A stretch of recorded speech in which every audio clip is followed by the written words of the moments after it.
Hoje nós vamos falar sobre um tema central na gestão de pessoas: como equilibrar o acompanhamento do trabalho e a necessidade de dados sem que isso seja interpretado como vigilância. A gente vai explorar como a transparência e a confiança podem transformar o processo em algo positivo, tanto para a empresa quanto para os colaboradores. Eu sou o Danilo Lira e trouxe aqui uma série de personalidades do mercado para ajudar como você usa dados para gerir pessoas e times de forma local ou remota. Começar agradecendo a sua presença, André, por disponibilizar seu tempo, por se preparar, por se deslocar até aqui, né?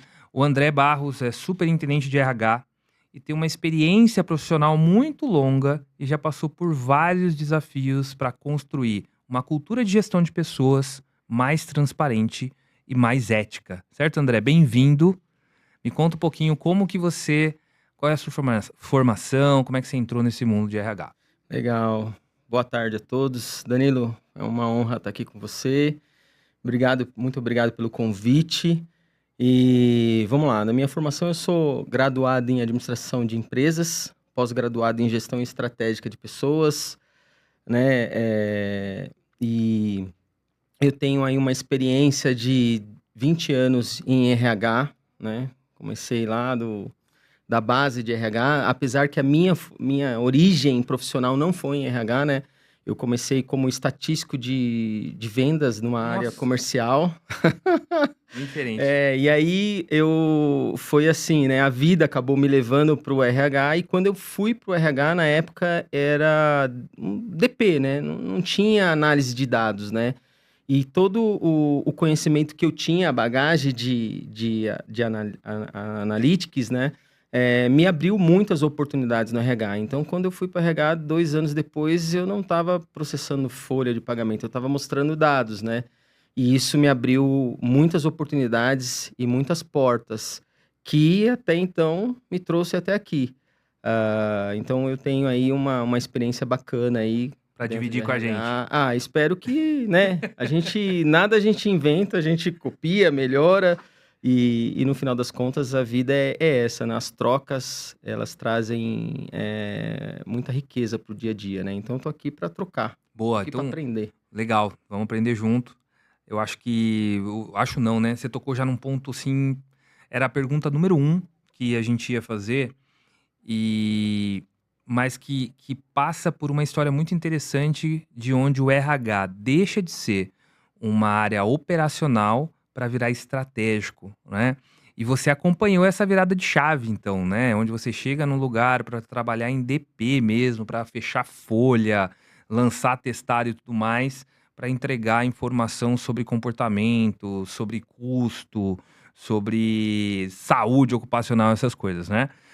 Me fala um pouquinho, imagino que você já tenha passado por essa vivência, de como foi acompanhar em algumas empresas essa mudança de RH operacional para RH estratégico e essa proximidade com a área de negócio, que eu imagino que eram silos diferentes, né? O cara não queria falar com o DP e o DP queria entender o que estava acontecendo lá na área de negócio, cada um andava sozinho e você participou dessa junção. Como é que foi essa sua jornada no RH estratégico? Eu acho que o primeiro desafio é desmistificar um tabu, né? Aonde a área de RH de fato é pessoas, né? E quando você traz dado, parece que Uhum. traz uma desumanização, né? Boa. Deu um trava-língua aqui, mas saiu. E então você entender que gerir pessoas e olhar os dados, ele não necessariamente desumaniza a ação, a atitude. Então essa transição, ela foi bem bacana, porque eu vivi um momento em que as empresas pouco se olhavam, né? E tomava muitas decisões, principalmente voltada a pessoas, com base em sentimentos, né? Ou percepções de comportamento, que é uma das frentes a se olhar, de Uhum. fato. Mas não diferente disso, hoje mais do que nunca, você tem que ter um olhar duplo, né? Então você olha as questões comportamentais, valores, né, da instituição, o que se espera correspondente a comportamentos, e também olha as entregas, né? Que basicamente são os Boa. dados que você vai capilarizar, com base a algumas métricas que você estabelece, né? E nessa jornada de humanização dos dados, né? Você acha que é algo cultural, que você pode fomentar dentro da empresa, ou que você tem que trazer profissional pronto para fazer essa virada de chave entre pegar o dado, entender o ser humano que está representando aquele dado para tomar uma decisão estratégica? Dá para transformar a organização como um todo, ou sai trazendo gente nova e deixa o velho para trás? Cara, como cara de pessoas, eu acredito que o melhor líder é aquele que resgata e desenvolve pessoas. Então, eu acho que pegar um time que só tem estrela e você fazer a gestão dele não vai ser tão desafiador quanto você resgatar pessoas e fazer com que ela evolua. Então, assim, na minha concepção, certamente é totalmente alcançável e factível de você ter esse tipo de cultura, né? Você transicionar para isso, não necessariamente ter que trazer pessoas para viver esse tipo de cultura mesmo, né? De olhar dados, olhar as pessoas, entender qual o melhor caminho, qual a melhor ação, como que a gente trabalha. No final das contas, é potencializar resultados, Uhum. sejam de pessoas, seja do negócio. Então, para mim, é totalmente alcançável. E isso não necessariamente você vai precisar de trazer pessoas que já Totalmente vivem novo. assim. Não, Boa. não. Como eu falei, eu acho que o desafio está aí, né? Você como líder, como você traz a pessoa e resgata, né? Eu costumo dizer que um líder autêntico, eu não sei se você já teve a experiência, uma das particularidades da minha vida, eu já fui músico, tocar violino, então eu tocava em orquestra. Que legal. E aí, quando você pega um músico, por mais que ele seja um virtuoso, ele vai tocar bem sozinho, mas tocar no coletivo é outra história. Faz diferença. E aí o maestro, ele traz esse tom, né? O Uhum. maestro não necessariamente é o melhor músico, é o cara que toca todos os instrumentos, mas ele consegue extrair o melhor de cada integrante ali da orquestra. Então, basicamente é isso, né? Você ter esse olhar amplo, né? De não só olhar os comportamentos, mas olhar a entrega, resultado, o objetivo, esse cruzamento de informações traz com que você, como um maestro, fala, cara, como que eu consigo trazer as pessoas e extrair o melhor delas, não necessariamente trocando-as. É óbvio que em alguns momentos isso vai ser necessário, né? Faz parte do game, mas eu não acredito que isso é uma regra absoluta para se atingir um bom resultado, né? Boa, Então, boa. tomar decisões com dados consistentes, com um olhar amplo, ele é factível, sim. Que legal, cara. E por coincidência, eu estudei música clássica. Ah, não sabia dessa Pois particularidade. estudei música clássica há muitos Legal. anos, quando eu era criança.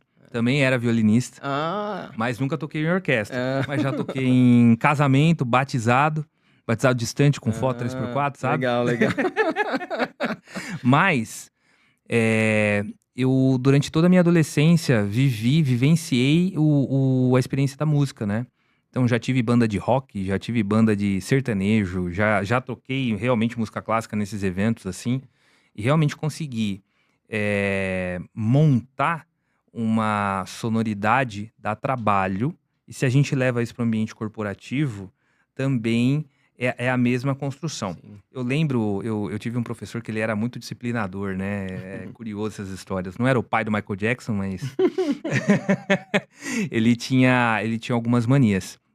E eu lembro que eu gravei a concepção dele de música, né? Que a música é a combinação de harmonia, melodia e ritmo. Sim. E que toda música tem seu ouvido, É isso aí. né? Então, tem o cara que não gosta do funk, mas tem o público pro funk. Tem o cara que não gosta de música clássica, mas tem um ouvido pra música clássica, né? Mas, de fato, quando você junta melodia, harmonia e ritmo, você tá falando de muitos instrumentos diferentes, muitos tempos diferentes, e cada um entrando na hora certa, É isso aí. né? E isso vai muito de encontro, assim, tudo que você tá falando vai de encontro com essa próxima curiosidade. Hoje, quando a gente tá falando de trabalho distribuído, times híbridos, a gente tem uma particularidade no mundo do trabalho hoje, que é trabalhar com gerações muito distintas. Então, eu tô trabalhando com uma geração 20 anos mais velha que eu, que ainda é muito produtiva. A galera da minha idade ali, por volta dos 40, tá numa fase super interessante, mas eu tenho galera no meu time de 18, 19 anos, que vê o mundo de uma forma completamente diferente e a gente soma uma complexidade, que é o trabalho remoto, que é um padrão de decisão baseado em dados e não só em sentimento, né? Qual que é a sua visão da gente usar essas três gerações juntas, né? Organizando justamente nessa visão musical ali, né? Melodia, harmonia e ritmo, cada um no seu tom, cada um com o seu ritmo, cada um com o seu passo. Como é que você vê a gente trabalhando com essas três gerações juntas num ambiente tão diferente e desafiador, né? Danilo, eu sinceramente eu acho isso riquíssimo porque as diferenças muitas vezes nos levam a enxergar coisas que normalmente você não enxerga sobre uma única ótica, né? Uhum. Então eu não tenho dúvida que ter essas diferenças, elas fazem parte e enriquece demais o ambiente corporativo, os resultados corporativos e até mesmo o aprendizado das pessoas. Uhum. E a grande questão é a gente, como líder, perceber que existe a liderança coletiva e a liderança individual, né? Então, cada ser é um indivíduo. Uhum. Não, tem coisas que você vai tratar no coletivo e tem coisas que você vai tratar no individual. Para mim, a grande sacada de você conseguir trazer esse equilíbrio dessas três gerações, ou esses três públicos, como você está apresentando aqui, cara, ter uma liderança transparente, ter uma liderança onde eu uso muito isso na minha carreira profissional, eu chamo de gestão do conhecimento, onde você traz a galera pro game, explorando cada um ali o que pode dar e respeitando o limite de cada um, né? Você fazendo uma gestão compartilhada, onde você puxa, a pior coisa é você estar num barco e não saber para onde você está indo, Uhum. né? E como você toma a decisão, qual o rumo que você vai tomar, quais são as diretrizes. Então, eu acho que para a gente ter esse público engajado e esse público entendendo a importância de cada um, né? Porque cada ser é um indivíduo e eu acho que o Que mais novo... compõe ali, né? o mais novo ele tem a agregar como o mais velho e o mais intelectual, o menos intelectual, enfim... eu acho que todos nós, eu costumo falar assim, né? Igual o meu corpo. O meu corpo tem muitos membros, né? E cada um deles, cada parte dele é importante, né? Uhum. Eu, por exemplo, eu tenho um machucado nessa mão aqui que eu não consigo dobrar a ponta do dedo. E esse movimento me faz muita falta, né? Uhum. Na hora de pegar uma ferramenta e apertar, eu tenho ausência desse movimento. Então é você perceber isso, né? E como a gente faz com que essas pessoas percebam que tem espaço para todos, né? Então eu até meio que dei um caminho aqui, né? Meio que superficial, mas de, poxa, trazer uma gestão de conhecimento, você ter algumas ferramentas de gestão, Pra aonde fazer troca para ali. fazer troca, ritos, né? Que são importantes de você fazer a gestão. Você citou muito bem aí o modelo de trabalho home, né? Ou híbrido. Enfim, como que você faz com que as pessoas estejam cientes de tudo que está acontecendo, como você faz uma gestão sem ser um spy ali, um vigiante, tô querendo saber o que você está fazendo. Existem algumas metodologias de mercado que você consegue aplicar e desenvolver um bom trabalho sem trazer uma conotação de investigação, sem trazer uma conotação Boa. de caça às bruxas, né? Eu acho Boa. que esse é o tipo de ambiente, o tipo de equipe que eu acredito que não só eu, mas ninguém gostaria de estar fazendo parte. Boa. Evitar o microgerenciamento e a Exato. constante vigilância é um tema de cultura organizacional? Cara, é um tema, sim, e é um tema aonde tem que ser bem alinhado para que não gere a polarização, né, dos extremos, né? Então o microgerenciamento, ele queima uma energia gigantesca, né? E baixo engajamento do time também, E né? baixa, tira a criatividade, traz a gestão de medo, pressão, risco, né? Então, acho que na vida a gente tem alguns riscos que se deve correr. Vale E a pena. é que assim, né? Quando você fala de negócios, né? Você tem que tomar muito cuidado com isso, né? Mas eu acho que você tendo uma boa metodologia de gestão, por exemplo, uma prática que eu faço. Cara, isso é um clichê, mas é verdade, né? O bom é inimigo do ótimo. Então, Uhum. cara, o bom é você ter todos os processos mapeados, né? E isso às vezes é difícil de ter, porque às vezes não tem tempo, energia e até mesmo o profissional suficiente para fazer isso.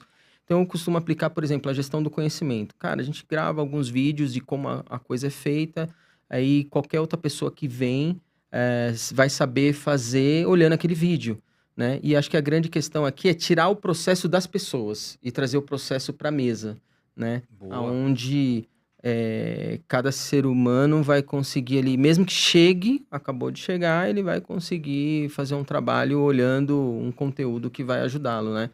Então, para mim, essa questão é uma questão, sim, de Uhum. cultural, né? Mas é uma questão importante e que deve ser discutida e com atenção para não trazer um viés, como eu falei, né? Um viés De ali de vigilância, né? vigilância, né? Boa, boa, Que desengaja, que perde a criatividade, etc, né? boa. Tem um papo que eu tenho tido com certa frequência nos grupos que eu participo, que é a diferença entre liderar e gerir, né? Então, assim, todo time precisa de gestão, invariavelmente, mas nem todo gestor é líder, né? E eu acho que quando você tem uma cultura organizacional forte, um propósito claro, bem comunicado, você consegue passar para o seu time aquilo que você espera dele. Quando ele está no escritório, quando ele está em casa, quando ele está no trajeto, quando ele tem uma entrega para fazer que tem prazo ou não tem prazo, é importante, não é importante, gasta menos, não vai gastar menos. E é, também é nosso desafio criar líderes que consigam entender isso, né? Então, assim, na sua experiência, de que forma a transparência nessa comunicação de regras claras pode transformar a relação entre líder e liderado? Cara, eu acredito muito em alguns ritos, né, de pessoas, né? Boa. Por exemplo, a própria cultura do feedback, né? As pessoas, infelizmente, elas têm dificuldade de colocar em prática. ah, e aí existe o feedback que você faz ali sobre uma demanda que foi dada, mas existe outros ritos, por exemplo, o próprio one-on-one, você ter ritos, né, individuais com cada um do seu time, para conhecer o indivíduo, para entender, para corrigir rota, para orientar, né? Eh, Quando você tem as suas metas e os seus objetivos claros e definidos, isso ser compartilhado, isso tá, sabe, a pessoa entender, eu acredito muito nisso, né? A gente precisa, principalmente com o time que eu lidero, nunca faça as coisas sem entender o para Por que você quê? tá fazendo, né? Uhum. E aí eu uso até o pra quê do porquê, porque o porquê às vezes parece, né, meio, por que que eu tô fazendo, né? Aquela coisa de De pessoa birra. de birra, né? Mas o pra quê, né? O pra quê É. acho que traz um sentido. E quando a gente fala do público hoje, essa geração nova, ela precisa entender o sentido das coisas, né? Boa. Então o pra quê, pra mim, ele substitui um porquê, trazendo uma conotação de, cara, qual o sentido de eu estar fazendo isso, né? Qual a relevância, o quanto isso está agregando não só na minha vida profissional, mas também corporativamente falando. Então esses ritos, né? Feedback, one-on-one, cara, às vezes ter os off-sites, É um uma outra happy ferramenta, hour, né? Aham. são ritos simples e que acaba trazendo proximidade, engajamento. O próprio, né, off-site é uma coisa que às vezes as pessoas pouco praticam, mas é onde você alinha estratégia, onde você trabalha comportamentos em equipe, resultados em equipe. Tudo isso traz grandes reflexões para trazer a pessoa para o game, né? Uhum. Para perceber que, poxa, como eu falei do exemplo do corpo, né? O corpo ele tem muito membro e assim, cara, o dedinho ele é menos notado no corpo, mas dá uma topada nele de manhã pra você ver o que acontece. A mão vai Você vai lá, lembrar dele o dia a inteiro. boca fala, ai, Boa, doeu. perfeito. Então é isso, então não tem mais, menos importante. É um conjunto, né? Então acho que essas são algumas das várias metodologias poxa, reuniões, né? Quando você fala corporativamente, a alta gestão trazendo alguns ritos, por exemplo, de reuniões mensais, trimestrais, de falar sobre quais são os objetivos, quais são os resultados que estão sendo alcançados, tudo isso traz engajamento e traz cai, tipo assim, desvenda os olhos, né? Para a pessoa perceber, né? Desmonta uma série de preconceitos, né? E outra, né? Caminhar na escuridão, quem gosta? Ninguém. Ninguém. Então Boa. é o que eu falei, não é o porquê, mas é o para quê, né? Para que a gente vai desenvolver isso, né? Para mim é o para quê, como eu disse, talvez, desculpe se eu estou sendo prolixo aqui, mas ele é muito mais profundo do que o porquê, Entendi, entendeu? boa, boa. E cara, até puxando o gancho de volta para esse modelo de trabalho distribuído, né? Que o cara pode ir pro escritório, o cara pode trabalhar da praia, o cara pode trabalhar de qualquer lugar. A gente falou um pouco de transparência e formação de líder e conversa e trazer tudo. Mas sempre existe aquela pulguinha atrás da orelha do que você pode, do que você não pode. Eu gosto de falar para os meus clientes que é o seguinte, cara, o jeito mais fair de tratar é contar para ele que você usa uma plataforma, ou melhor, combinar com o seu liderado qual que é a regra. Então, tudo bem, é remoto, você trabalha de qualquer lugar, mas você não pode estar mais de 12 horas de voo daqui, porque senão o cara vai morar lá sei lá, no Vietnã, e aí você precisa fazer uma coisa urgente no outro dia, ele não tem como chegar, né? Neste cenário de transparência, comunicação, fazer acordos, qual que é o limite entre ética e gestão? Até onde você acha que um líder, que um gestor pode fazer acordos com aquele liderado sem ultrapassar uma linha ali de respeito de troca? Eu acho que tem até um papo que a gente teve recente aqui em um dos episódios anteriores, que é parceria 50-50, né? E, pô, é bom pra todo mundo essa parte do trabalho híbrido, né? O colaborador se beneficia, o empregador também se beneficia, mas como é que a gente faz esse acordo para garantir que o que você está fazendo de gestão é ético e, ao mesmo tempo, permite gestão desses dados? Eu acho que o primeiro ponto é a transparência, né? Eu acho que a transparência ela é a base de qualquer relacionamento, seja ele qual for, né? E quando a gente fala de um relacionamento institucional, ele não fica de fora, né? Então, você ser transparente com o que você espera, o que a pessoa está fazendo. Como eu falei, a gente... Existem alguns ritos de gestão que lhe permite dar visibilidade não só ao gestor, mas principalmente para o liderado, do quão as coisas estão fluindo, né? Sem trazer um ambiente de pressão, de que eu tô te fazendo, o que eu tô olhando. Então, assim, é natural que as pessoas... poxa, existem algumas pausas que são importantes. A pausa do café, a pausa, né, para um almoço. Networking. Ir no banheiro. Ir no banheiro, né? Ninguém é, né? Ninguém é de robô, ferro, né? exatamente, exatamente. Então, acho que o limite ético é a gente perceber isso, e eu acho que isso também é uma via de mão dupla, né? O liderado, ele também tem que entender que há uma questão ética a se cumprir. Então, muitas dessas questões são regidas por códigos de éticas, né? Legislação trabalhista. Então, assim, é uma via de mão dupla. Então, outra frase que é clichê, mas acho que é oportuna, o combinado não sai caro, né? Boa. Então, acho que a gente trabalhar dessa forma, trazendo a transparência, mostrando... É aquilo que eu falei, o pra quê das coisas, a pessoa entender o quanto aquilo de fato agrega, sabe? E aí, usando esse gancho, você acha que o colaborador ele entende o pra quê do acompanhamento desses indicadores? Cara, isso vai depender do mensageiro, né? Isso vai depender muito do mensageiro. Certamente, se o mensageiro ele tiver bem certo do que ele vai fazer, convicto, a forma como ele vai trazer, isso com certeza, acho que a grande maioria vai entender, né? Agora, existem as pessoas que também não querem entender, né? E tá Tem tudo sempre, bem. né? E tá tudo bem. Eu acho que eu penso da seguinte forma, né? Se todos dissessem que o azul é bonito, o mundo seria azul e não teria o Não colorido. teria o rosa. Entendeu? Então, eu acho que essa é a grande questão.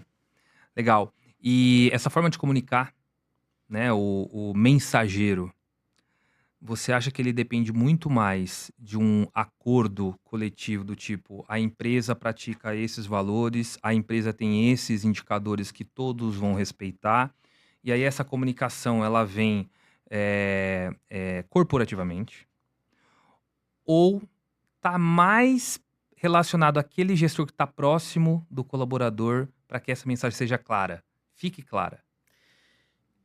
Danilo, para mim isso é um conjunto, né? É óbvio que o líder imediato ele tem um poder muito direto de influência da pessoa, mas não dá para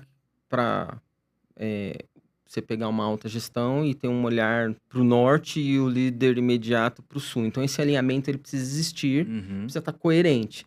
Então, a transparência ela traz isso, né? Então, não eu pela minha vivência, o que eu percebo, na sua grande maioria, tudo isso já vem alinhado com a cultura da empresa, os valores da empresa e como a empresa vai desdobrar isso. Mas o fato é que a gente ter uma liderança alinhada, seja ela de primeira liderança, média ou alta, é a chave do negócio, né? Para que as pessoas percebam, porque é difícil. Poxa, fala com o Danilo fala A, e fala com o André tá falando B. E aí? Né? Para que Para lado que que eu lado que vou? eu vou? Quem eu Né? sigo? Quem é o mentiroso, quem é o verdadeiro, né? Então, a comunicação é uma coisa bem relevante no nosso dia a dia, né? É aquela história, né? O óbvio, ele precisa de ser dito, Uhum. né? Porque às vezes, quando não é dito, o que era óbvio para você é Não é diferente óbvio do para as que é pessoas. óbvio para mim, né? Mas com respeito, com clareza, trazendo uma equidade, né? E não um ponto isolado para um determinado grupo de pessoas ou pessoas, né? Ou pessoa. Então, eu acredito que esse é um caminho saudável, né? Mas tudo depende da organização. Eu acredito dessa forma, né? Eu acredito que isso flui muito melhor, né? Alguns cases da minha vida, eu percebi que as coisas fluíram muito mais quando a comunicação ela é uníssona, né?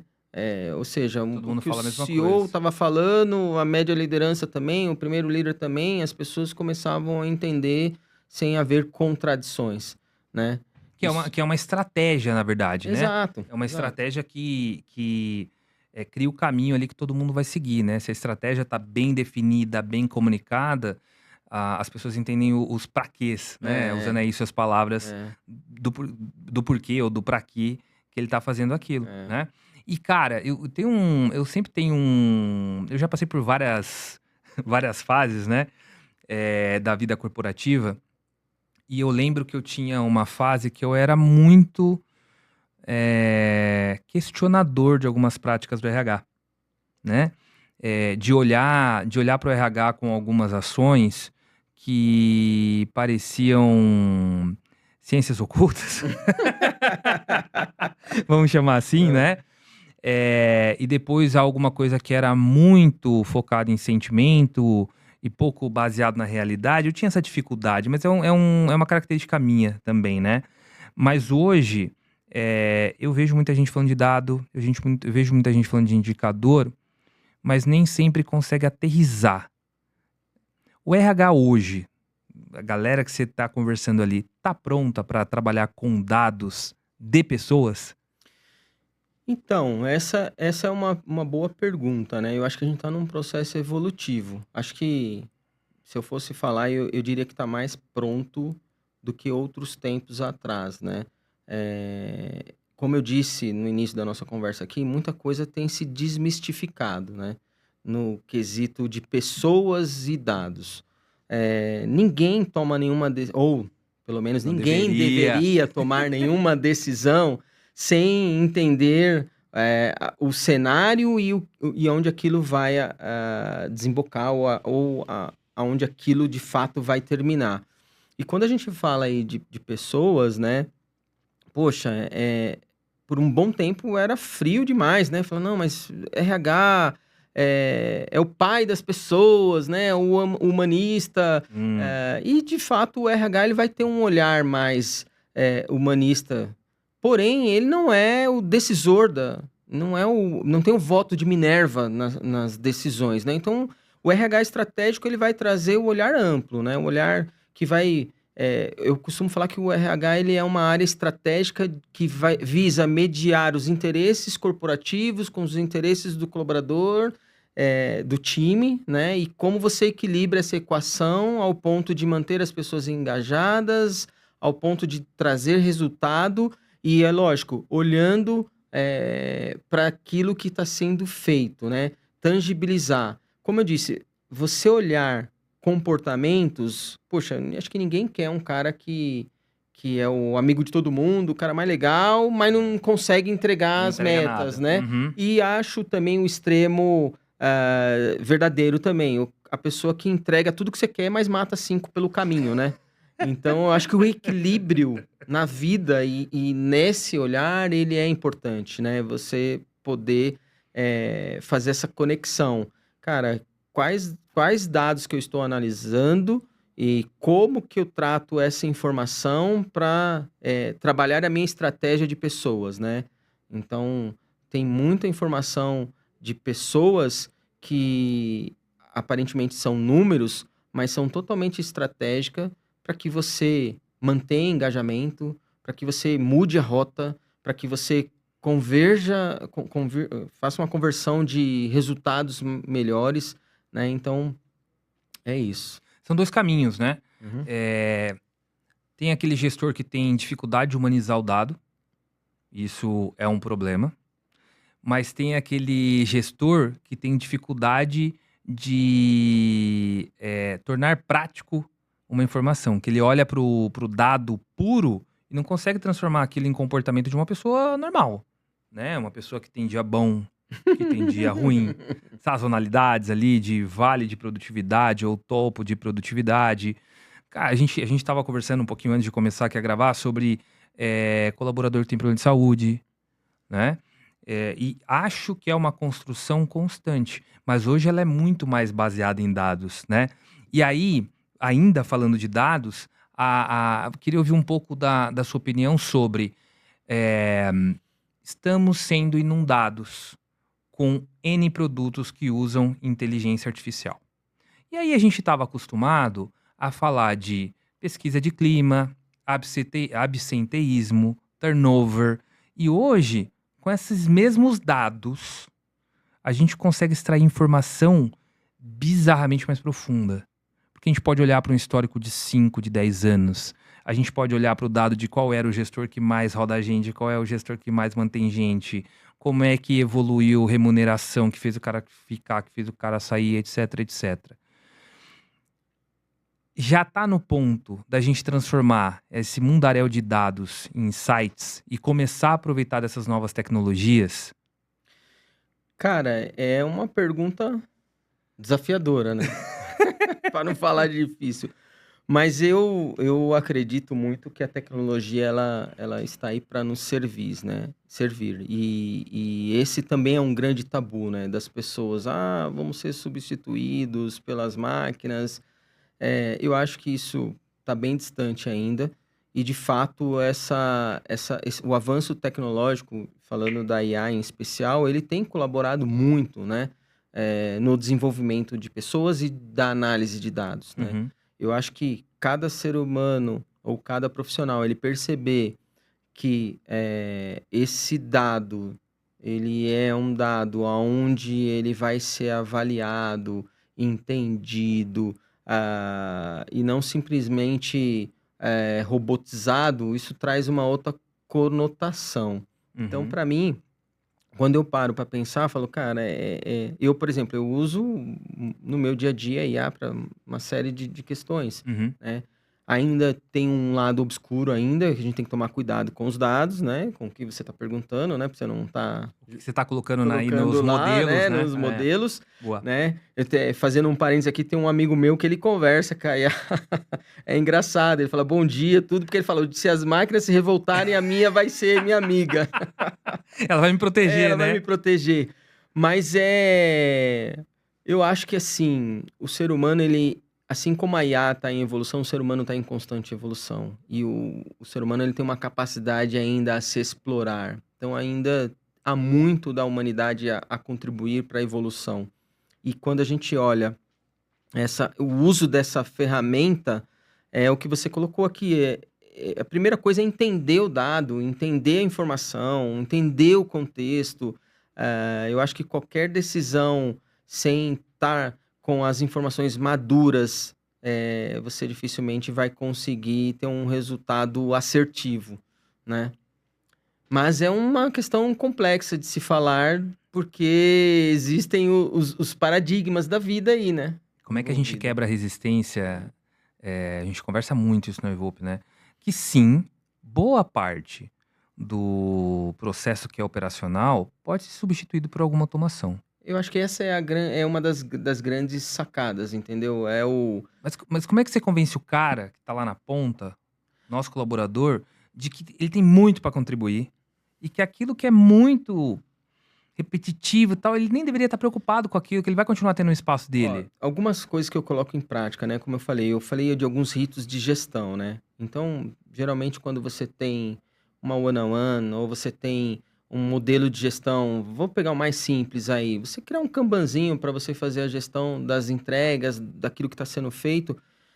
Com o tempo, você começa a mostrar, com base em dados, o tempo e energia que se gasta com coisas operacionais que não agregam, né? No final Uhum. das contas, é a gente começar a perceber o que me expõe positivamente e que vai me levar para frente na carreira e o que eu faço que é extremamente importante, mas ninguém valoriza. Boa. Então, eu sempre trago esse pressuposto de as pessoas entenderem, cara, eu gosto de provocar, não ser provocado, eu gosto de puxar, não ser puxado. Então, para mim, eu procuro sempre dar um passo à frente. Cara, o que eu tô fazendo aqui? Vou dar um exemplo besta. Tem um e-mail que precisa ser cobrado a um grupo de pessoas para fazer tal coisa, e aí você vai disparar lá um e-mail para 300 pessoas dentro da empresa cobrando aquilo. Aí você fica mandando e-mail por e-mail, até porque às vezes o e-mail ele não é um e-mail igual, um texto Aham. padrão para todos, mas aí você faz uma mala direta. Cara, como que a gente tira isso da frente? Porque isso é uma coisa que não vai agregar valor, né? Ninguém vê Ninguém vê valor. valor nisso, Uhum. mas é uma coisa, é uma atividade importante, é algo que é relevante. Então, como que a gente então eu procuro trazer essas provocações. E aí, olhando, poxa, você gastou numa gestão, né, à vista ali, você gastou, sei lá, 2 horas do seu tempo fazendo uma atividade que poucas pessoas vão reconhecer e que, no final das contas, não está te vendendo ou te promovendo em nada. Então, eu acho que trazer essas reflexões, e aí eu acho que a grande questão é essa, né? Uma gestão não imposta, uma gestão reflexiva, sempre com perguntas não agressivas, né? Então, o que você acha de você fazer isso? Você já pensou em, puxa, fazer um Power Automate desse tipo de cobrança? Mas entregar a... Ai, como é que chama a palavra bonita para isso? É entregar o Valor? protagonismo pro próprio Isso colaborador. aí. Resumindo aqui um pouquinho, Só um parênteses aqui, você falou uma coisa interessante, porque é, a IA fazia o trabalho manual e você fazia o trabalho inteligente, porque a IA ainda não tem o exato, sentimento, ainda não tem, né, boa. essas questões que a humanidade tem. Então, cara, o que é apertar parafuso, vamos pôr a IA para fazer, A gente costuma entendeu? dizer na Evope que é trabalho de humanos para humanos. É isso aí. Cada vez mais.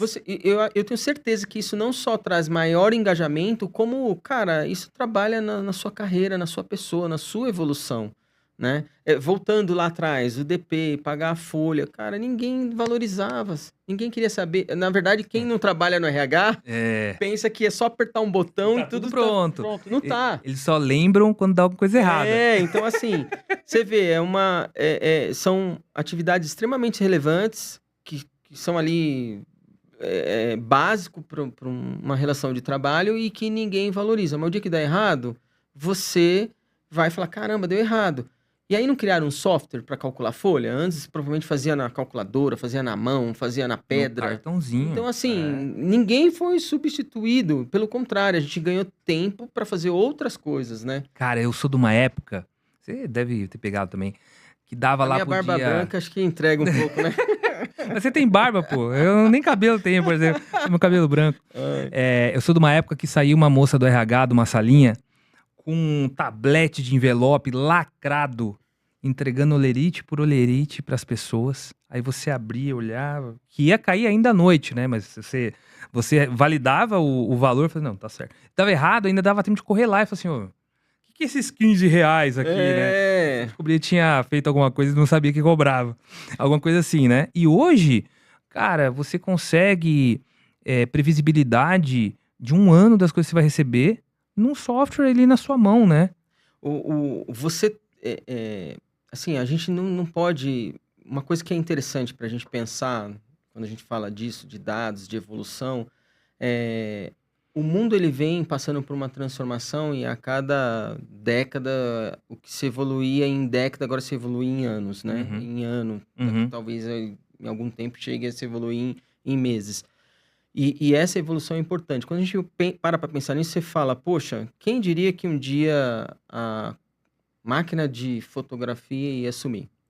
Pois é, Entendeu? verdade. E aí, o quão prático é você ter o celular na mão e fazer tudo, tirar foto, apaga foto, renova foto, né? E você olhar e falar assim, Coloca o cara, cabelo na foto, coloca o cabelo na cuiar. foto, faz tudo, né? É isso.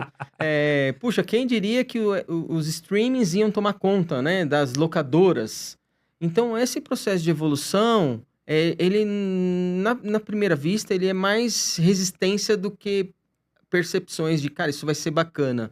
Mas se a gente assentar e olhar e ter esse olhar mais sensível, falar assim, cara, isso aqui Vai são me ajudar. oportunidades, vai me ajudar, É. né? Um desafio. Vamos falar da saúde. Quem aqui não gostaria de saber se você está com uma doença futura?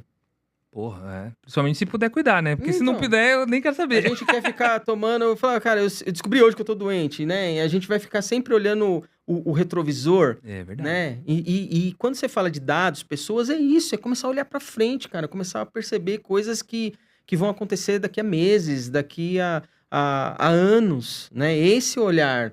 Então, eu acho que essa analogia da saúde é bem bacana, porque eu tenho certeza que 100% das pessoas gostariam de saber o seu futuro de saúde, né? Se daqui a Boa. 3, 4 anos, como você vai estar. Potencializar, né? Potencializar. Aqui a gente tá falando de tempo de vida, né? Mas é.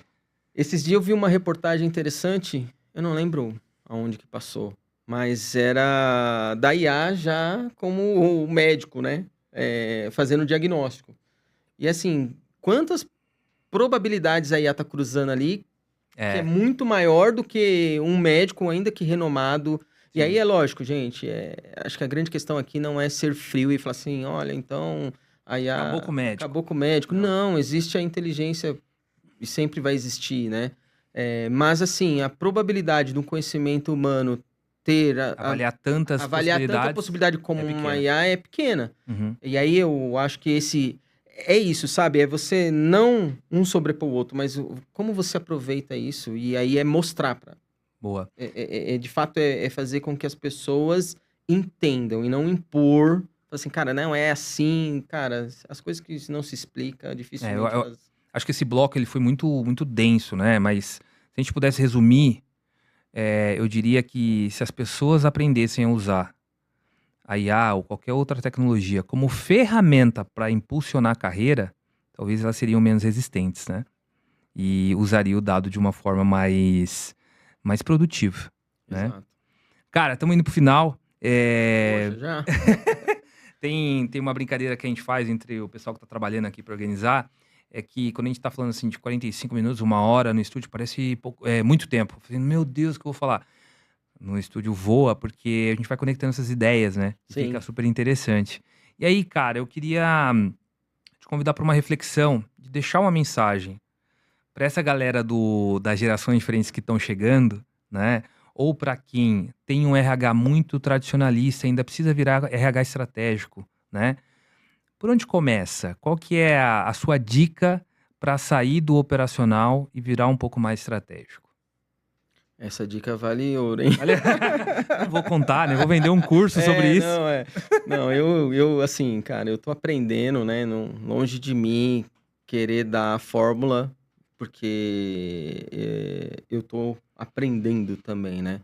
Mas eu acho que um caminho que eu tenho percebido em grandes referências de mercado e que eu tenho colocado em prática é, de fato, você entender o contexto em que você está, né?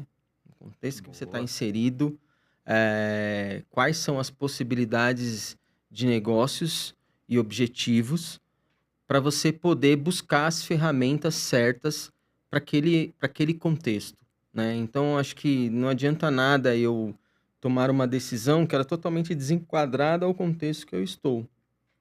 Então, nós temos no Brasil ainda um processo largo e longo de evolução, e onde tem muitas empresas que estão em estágios diferentes. Então, para mim, assim, o RH estratégico é você perceber, de fato, entender a estratégia da sua empresa, a cultura da sua empresa, e aí você buscar as ferramentas que melhor se adequam. E aí, à medida que você vai fazendo isso, você vai também construindo, né? É, Começar devagar, né? mostrando. Boa.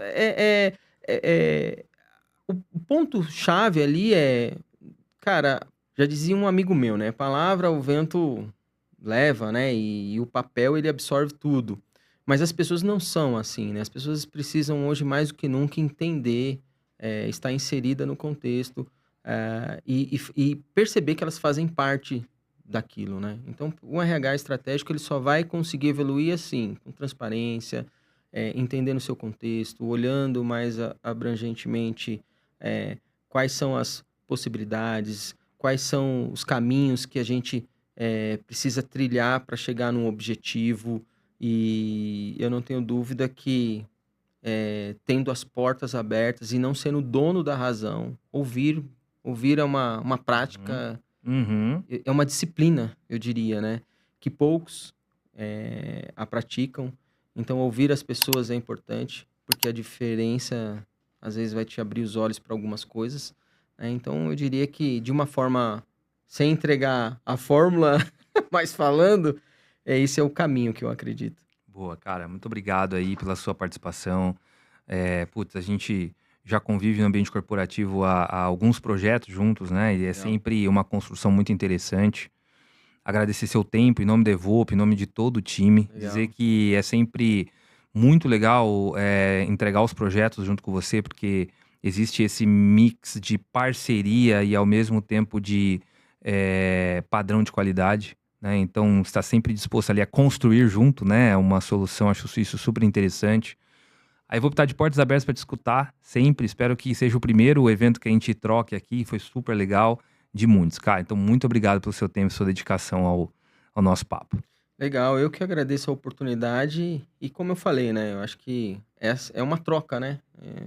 Aqui não, a gente está aprendendo o tempo todo Isso aí. e eu não tenho dúvida que, havendo novas oportunidades, talvez algumas falas eu falaria diferente É, ou repensaria, né? Então a gente está sim, vamos continuar evoluindo. evoluindo. Boa, Obrigado, viu, legal. cara? Valeu. Valeu, Danilo. Valeu. Valeu.